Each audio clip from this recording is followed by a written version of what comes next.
Hello friends, मैं आपकी दोस्त सुधा सिंह विकलांग साथी ट्रस्ट के दिव्यांगम चैनल से आप सबका स्वागत करती हूँ और आशा करती हूँ आप लोग स्वस्थ होंगे। तो फ्रेंड्स, आज मैं एक नई कहानी लेकर आई हूँ आप लोगों के लिए, झूठी बुनियाद। आप लोगों को अगर ये कहानी पसंद आती है तो please like comment and share कीजिएगा और मेरी कहानी को ढेर सारा प्यार दीजिएगा। तो फ्रेंड्स, मैं कहानी शुरू करती हूँ। राघव, मैं परेशान हो गई हूँ।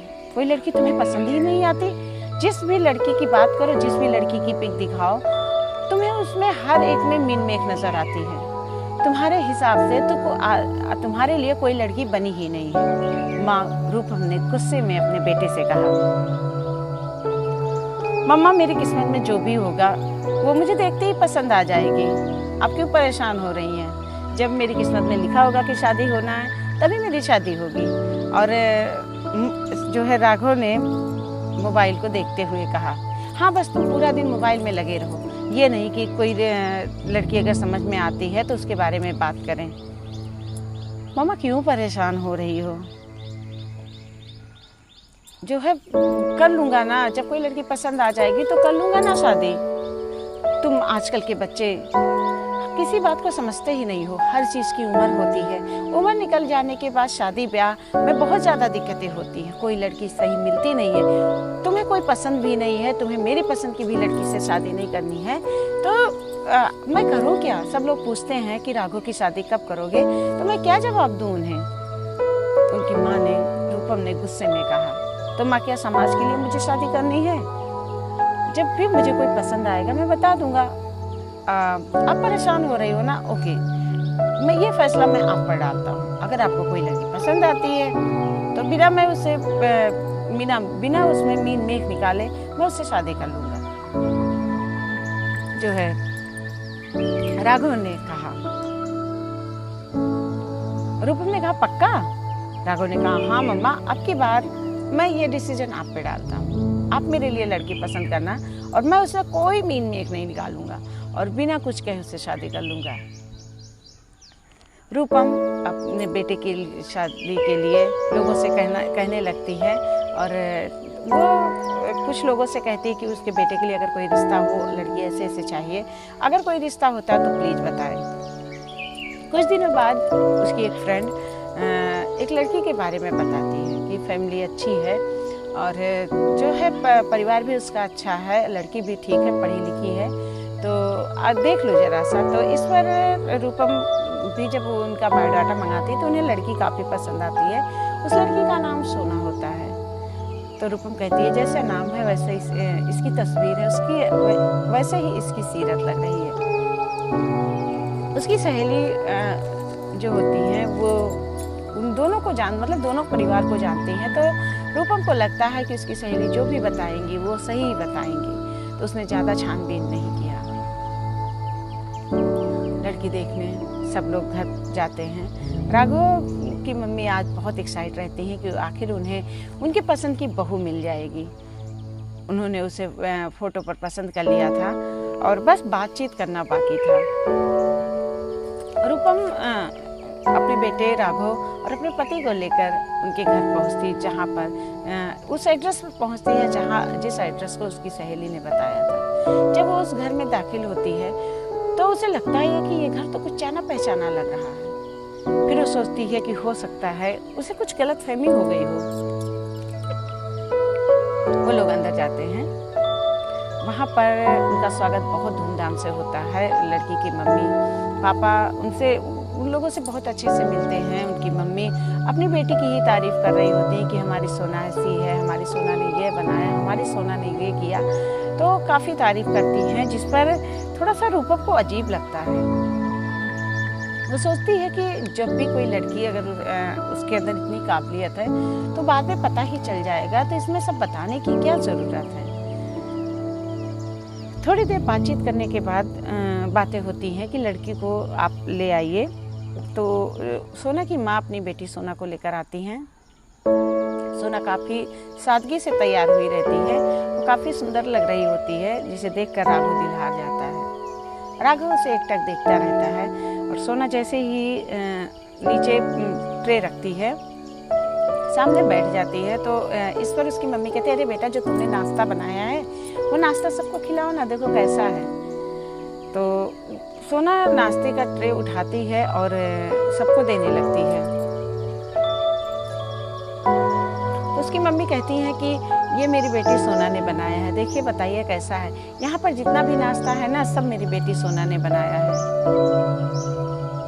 रूपम थोड़ा सा अचंभित हो जाती है और इसके बाद सोना और राघव को भेज दिया जाता है कि आपस में बातचीत कर लें और पसंद कर लें।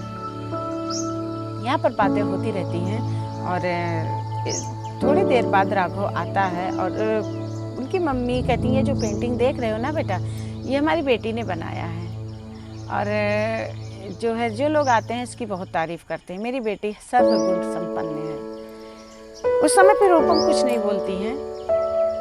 वो लोग जाने का टाइम होता है तो उठ के जाने लगते हैं और कहते, उनकी सोना की माँ कहती हैं कि आपने बताया नहीं बहन जी, हमारी लड़की पसंद आई। तो इस पर रूपम कहती है कि घर जाके बताएंगे, अभी हम लोगों ने डिसाइड नहीं किया, अभी हम लोग बात करेंगे और बात करने के बाद हम लोग डिसाइड करेंगे, इसके बाद बताएंगे। सब लोग बाहर निकल आते हैं और रूपम अपनी फ्रेंड को फ़ोन करती है। वो कहती है एक बात बताओ, ये जिस घर में इन लोगों ने हमें बुलाया था, घर इनका है?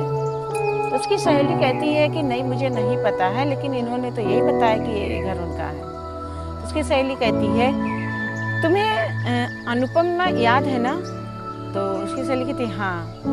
तो रूपम कहती है कि तुम जानती हो ये अनुपम का घर है, मैं यहाँ एक बार आ चुकी हूँ और तुमने भी मुझे नहीं बताया कि इन लोगों ने झूठ बोला है कि ये हमारा घर है। तो इस पर उनकी सहेली कहती है यार मुझे सच में नहीं पता था, इन लोगों ने कहा मेरा वहाँ पे एक घर है, मुझे एड्रेस यही बताया था और मुझे पता भी नहीं कि अनुपम का ये घर है। तो इन लोगों ने एड्रेस यही बताया था, तो इस वजह से मैंने आपको ये बताया और मुझे जितना सब कुछ इन लोगों ने बताया मैंने सब कुछ तुम्हें बताया है और इसके आगे तुम अपना पता कर लेना और देख लेना लड़की कैसी है क्या है। रूपम घर आती है, राघव का चेहरा मुस्कुराता रहता है रास्ते भर। रूपम समझ जाती है कि उसके बेटे को वो लड़की काफ़ी पसंद आ गई है और उसका बेटा उस लड़की को काफ़ी पसंद करने लगा है। तो वो अपने बेटे से कहती राघव एक बात बताओ, सोना ने तुम्हें कुछ बताया है? तो कहा नहीं मम्मी, उसने तो कुछ नहीं बताया, उसने बस अपनी पढ़ाई लिखाई की बातें की और अपने कॉलेज लाइफ की बातें की और हाँ हमारी बस ऐसे ही बातचीत होती रही है। मैंने उससे पूछा खाना बनाना आता है? तो उसने कहा हाँ आता है और ये सारे नाश्ता मैंने ही बनाया है। तो इस पर उसकी माँ कहती है कि तुम्हें पता है वो नाश्ता मार्केट से स्विगी से आया हुआ था, तुम्हें पता है बाहर स्विगी के डिब्बे रखे हुए थे और जिससे मैं समझ गई थी ये सारा सामान स्विगी से आया है।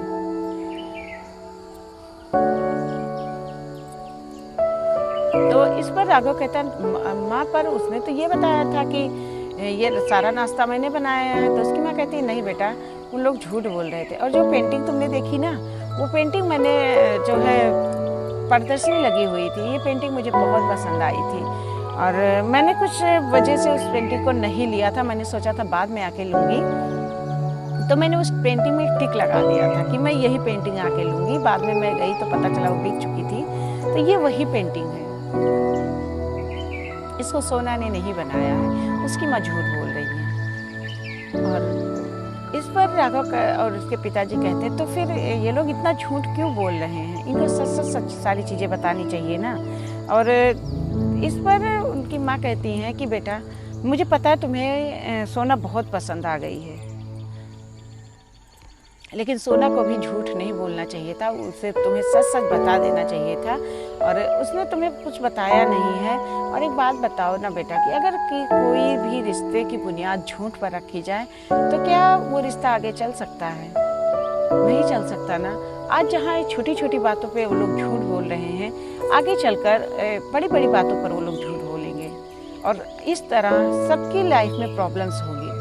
तो इस पर राघव समझ जाता है, वो कहता मम्मी मुझे पसंद तो आई है सोना, लेकिन मेरे लिए इतना भी इम्पोर्टेंट नहीं है कि वो अगर आपको नहीं पसंद आ रही है, अगर आपको नहीं समझ में आ रहा तो आपसे ज़्यादा एक्सपीरियंस मेरे पास नहीं है।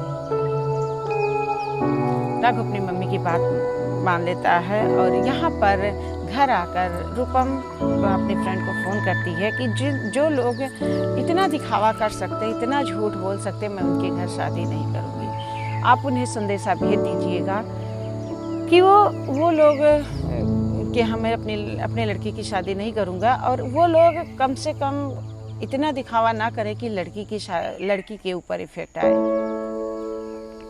उसकी सहेली समझ जाती है और वो कहती है तुम परेशान ना हो, मैं तुम्हें और कोई रिश्ता बताऊंगी। और इस तरह दोनों सहेलियों में बात होती है और मेरी कहानी यहीं पर ख़त्म होती है। तो फ्रेंड्स, सच में ये जो ना झूठी बुनियाद होती है रिश्तों की, ये बहुत बेकार होती है। अगर आप रिश्तों में सच्चाई से नहीं किसी के साथ रह पा रहे हैं तो झूठी बुनियाद पर उस रिश्ते को चलाने की कोशिश मत कीजिए। आपका रिश्ता है, आप किसी के यहाँ रिश्ते तय कर रहे हैं तो आप उसके गार्जियंस को सारी बात बताइए, चाहे लड़की हो चाहे लड़का हो। उन्हें सब बताइए अपने बच्चे के बारे में।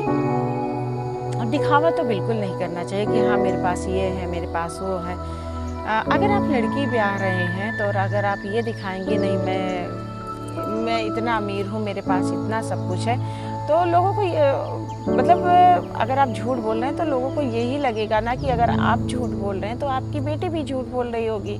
और इस पर अगर आपकी बेटी सही है तो लोग उसके ऊपर इल्ज़ाम लगाएंगे कि तुम्हारे मम्मी पापा ने झूठ बोल के हमारे साथ शादी तय की। तो आप सच बोलिए और सच की बुनियाद पर रिश्ता रखिए। आप अपनी बेटी के लिए जो भी, और ना कुछ लोग होते हैं मेरी बेटी ये करती, मेरी बेटी वो करती, मेरी बेटी ऐसी है, मेरी बेटी वैसी है। तो ना ये सब तारीफ करने से सही जब आपकी बेटी उनके घर जाएगी, वो करके दिखाएगी, वो लोग खुद तारीफ करेंगे, वो ज़्यादा अच्छा होगा, ना कि आप अपने मुँह अपने बेटी की तारीफ कर रही हैं। तो कल वो लोग भी कहेंगे कि तुम्हारी माँ ने तो ऐसे कहा था कि हमारी बेटी ये करती हो और हमारी बेटी वो करती है। तो अपना मतलब खुद तारीफ करने से सही आप उनकी गार्जियंस को तारीफ करने का मौका दें। अपनी बेटी की तारीफ करिए, मगर इतना मत करिए कि जहाँ पर झूठ बाद में पकड़ा जाए। अगर आपकी बेटी काबिल है तो लोग उसकी तारीफ वैसे ही करेंगे। तो फ्रेंड्स, मेरी ये कहानी यहीं पर समाप्त होती है। अगर आप लोगों को मेरी ये कहानी पसंद आती है तो please like, comment and share कीजिएगा और मेरी कहानी को ढेर सारा प्यार दीजिएगा। इसी के साथ मैं फिर मिलती हूँ। बाय।